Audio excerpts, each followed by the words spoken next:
Hello and welcome back to EC Angling. I'm going to be demonstrating a simple lead clip setup just for beginning carp angling and anyone who hasn't seen the sort of standard type rig arrangement used in carp fishing. So here we have the various components. We have the lead clip itself, which is basically a small clip that the lead attaches to, and this offers a couple of benefits. One is that it will allow you to change your lead quickly if you need to change size, if you're fishing a different distance or possibly in a river or something like that, where you're going to need to vary the lead weight based on the changes to the water, or also if you're not hooking fish the way you want and you want to try a heavier weight, or maybe you're fishing over a silt and you want to try a lighter weight, so you want so it doesn't sink in as far, something like that. And also, of course, casting distance.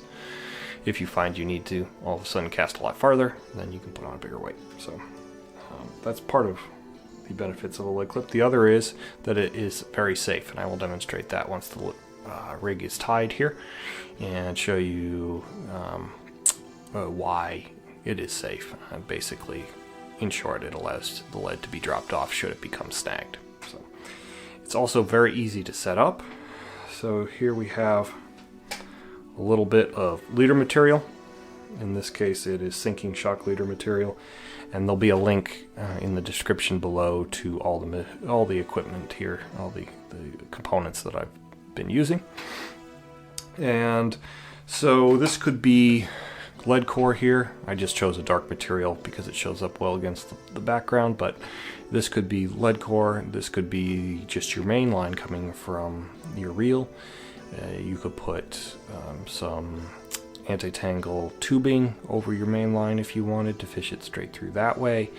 It could be some fluorocarbon or something like that. There's any number of different leader materials you could use, or you could just run your main line through it. So it doesn't really matter in this instance. So first we have the tail rubber, which goes over the back of the lead clip and holds the weight on, and you slide the line through the narrow end of it. Slide that up. Second, you take the lead clip, slide the line through that. So now I got that on there, and then take a swivel. This can be basically any swivel that you like, but it needs to be the size that fits in the lead clip. Most carp setups are size 8, although some are different. So you just have to make sure you know what size swivel the lead clip is supposed to go with, otherwise it won't work correctly.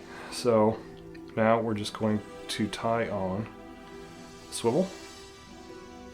I'm going to use a uni knot here, also known as a grinner knot. Again, you can use any knot you want here. It doesn't have to be this one, whatever one you like to tie. Snip that off. Now we're just going to pull it down.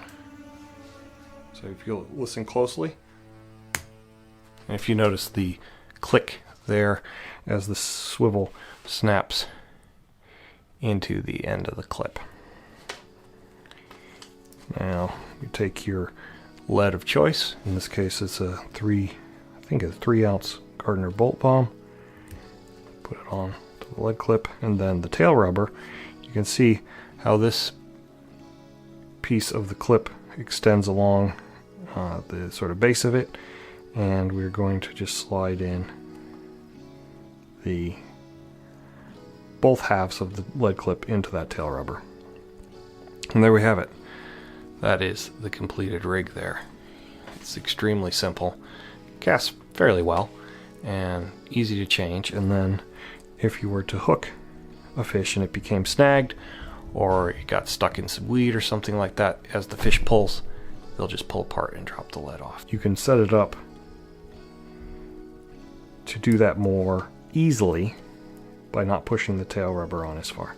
So instead of pushing it all the way down, you can see where it's sort of supposed to stop here.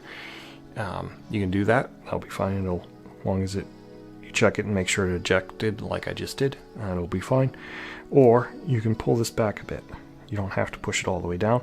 And that way, you can even set it up so that every time you get a fish, if it's very snaggy water and you want the fish to come up in the water, you can go ahead and slide this back, and that way it'll drop it off even easier.